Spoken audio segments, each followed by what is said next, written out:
Bom dia! Seja bem-vindo a mais uma edição do Pão Nosso de Cada Dia 2025, um quadro do canal A Palavra Responde.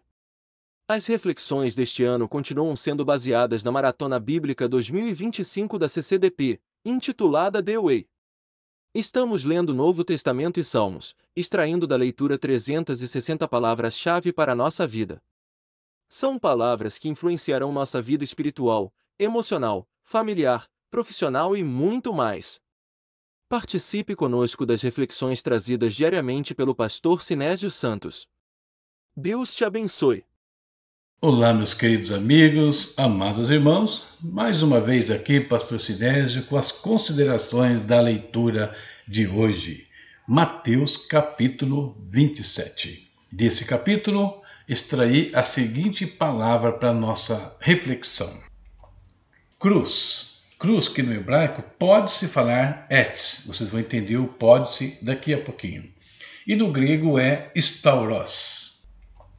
No Velho Testamento, não temos uma palavra específica para a cruz. Em algumas passagens, etz significa árvore e, por extensão, pode ser associada à cruz. Por exemplo, em Deuteronômio 21, 22 ou 23, uma pessoa enforcada em uma árvore é considerada amaldiçoada por Deus, prefigurando a crucificação de Cristo, como aquele que se tornou maldição por nós, conforme Gálatas 3, 13.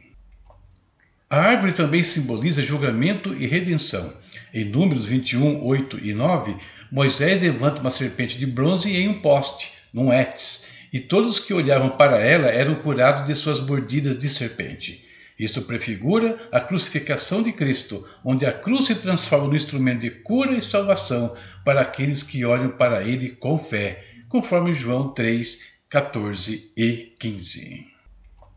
No Novo Testamento, a palavra grega stauros significa cruz e refere-se ao instrumento de execução usado pelos romanos, mas também simboliza o sacrifício de Cristo e o chamado ao discipulado. A cruz é o poder de Deus para a salvação, 1 Coríntios 1,18.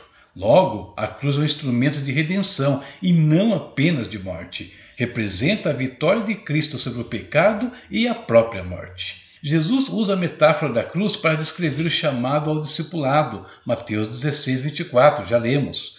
Aqui, stauros simboliza a renúncia pessoal, o compromisso e o seguir a Cristo. Baseado nisso, vamos aos 3 aspectos que eu quero destacar da palavra cruz. Primeiro, o sacrifício supremo e a glória futura. A cruz de Cristo é o ápice da redenção. Nela, ele assumiu o castigo que era devido à humanidade, oferecendo perdão e reconciliação com Deus. Ela não foi o fim, mas o caminho para a ressurreição e exaltação de Cristo. Filipenses 2, 8 e 9 destaca que, por sua obediência até a morte de cruz, Deus o exaltou soberanamente. E fala o texto, lhe deu um nome que é sobre todo o nome. Segundo, a cruz como chamado ao discipulado. Jesus ensina que seguir a ele implica em tomar a própria cruz, ou seja, viver em renúncia e obediência, enfrentando oposição e sofrimento por causa do reino. Finalmente, a cruz como derrota do inimigo. Para o mundo, a cruz era símbolo de vergonha, mas para os cristãos tornou-se sinal de vitória. Como vimos em 1 Coríntios 1,18, Paulo diz que a palavra da cruz é loucura para os que perecem, mas para nós que somos salvos é o poder de Deus. Concluindo, a cruz é o coração da fé cristã. Mais do que um objeto de sofrimento, é o símbolo da graça divina, do chamado ao compromisso com Cristo e da vitória sobre o pecado e a morte. Ao olharmos para a cruz, vemos não apenas dor, mas amor perfeito e esperança eterna. Quero fechar lendo um texto de Mateus 16, já citado aqui, já lido anteriormente, 16, do 24 ao 27. Então disse Jesus aos seus discípulos: se alguém quiser vir após mim, renuncie-se a si mesmo, tome sobre si a sua cruz e siga-me.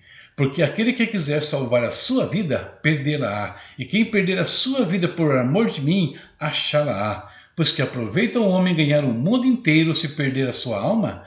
Ou que dará ao homem recompensa da sua alma? Porque o Filho do Homem virá na glória do seu Pai, com os seus anjos, e então dará a cada um segundo as suas obras. É isso. Por hoje, o último capítulo de Mateus já está na sua tela, capítulo 28, nossa leitura de amanhã. Deus abençoe a sua vida, a sua casa e a sua família. Até amanhã, se Deus permitir. Tchau, tchau. Conheça os e-books do pastor Sinésio Santos. Materiais escritos para inspirar, ensinar e transformar vidas. São títulos abordando temas como estudos bíblicos, histórias envolventes de ficção, orientações práticas para a vida cristã, capacitação de docentes, comentários bíblicos versículo por versículo. Cada obra é um convite para mergulhar em conteúdos que edificam e enriquecem o conhecimento, ajudando você a crescer em fé e sabedoria. Encontre o título perfeito para sua jornada e compartilhe a experiência com aqueles que você ama. Adquira já o seu e transforme sua leitura em um momento de aprendizado e crescimento.